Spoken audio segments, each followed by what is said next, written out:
Is that Guantanamo Bay where people are being detained, or is that some kind of internment camp in an undemocratic, tyrannical country? Nope. That is a kindergarten public school in Portland, Oregon that is forcing 5-year-old children to sit outside in buckets, eating in freezing cold weather. All, of course, for their safety and health.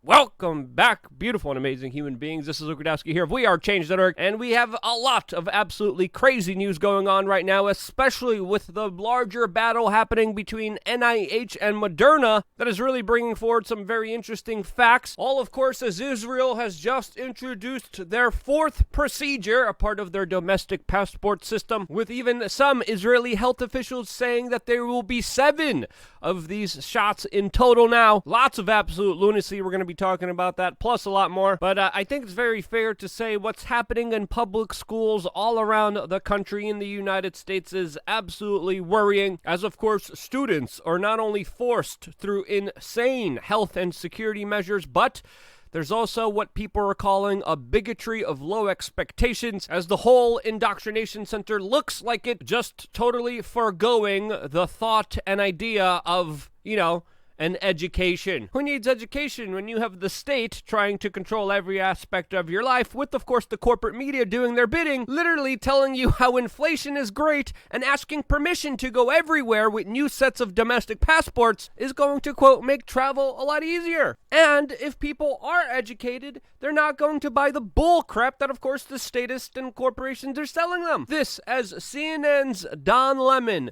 was just literally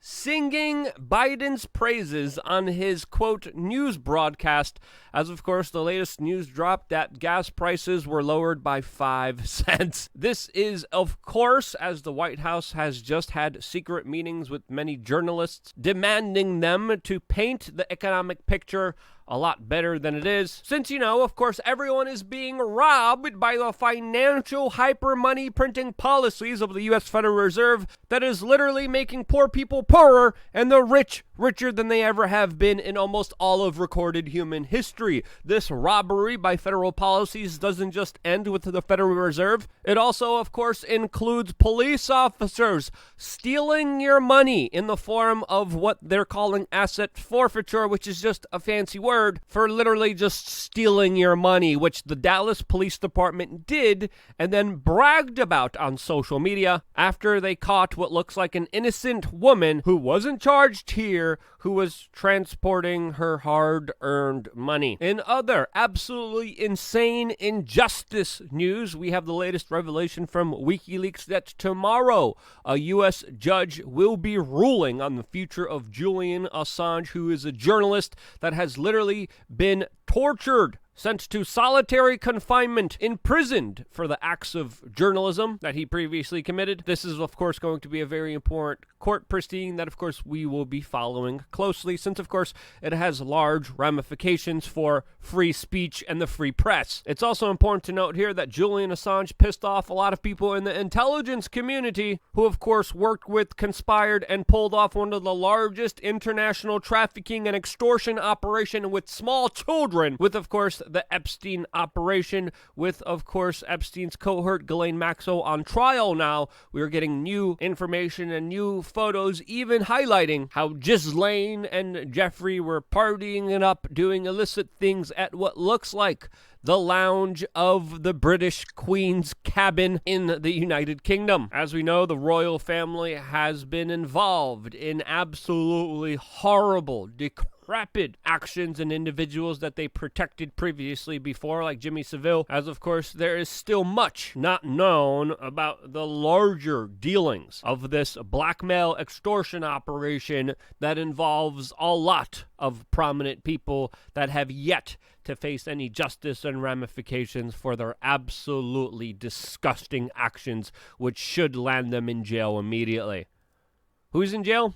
Assange. Who should be in jail? A lot of very powerful people that have still evaded any form of justice because of the corruption of this current system. A system ever so closely becoming that of one in 1984, a fictional book, which, by the way, is going to be changed, going to be rewritten to conform to modern day propaganda, as it's going to be rewritten and retold from a woman's point of view. Yeah, that right there is pretty Orwellian, and as we know, a lot of entertainment plays a huge role in society, and that's why so many very sinister, bad people control it in Hollywood, and that's why later on today on LukeUncensored.com, I will be doing a special video specifically on the Matrix 4 movie that's going to be coming out in a few days. I'm going to be giving you my theories about what's going to be happening here, the latest propaganda efforts that will be enwrapped here, which is exclusively only going to be available on LukeUncensored.com. If you haven't signed up yet, what are you waiting for? We got a lot of very important information coming your way,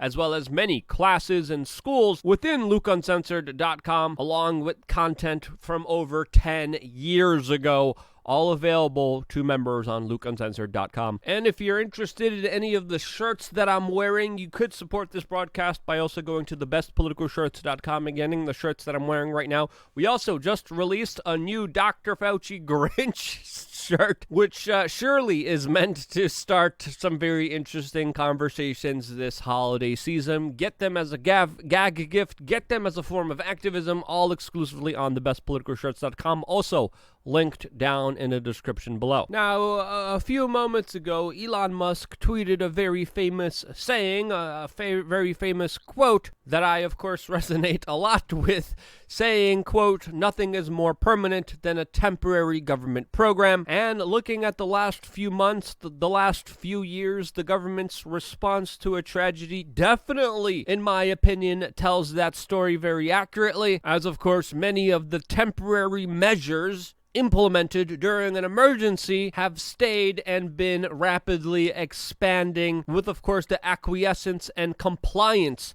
of the citizenry. It's almost as if the more people that comply, the worse it gets, all, of course, as these efforts become more fruitless and violate more and more of human rights. What's going on here? Well, I don't know. There's still a lot of data that's up in the air. There's still a lot of data that should be collected, and it's not being collected, but I'm not a medical professional. I'm not a medical doctor. I'm not here to give you any kind of medical advice.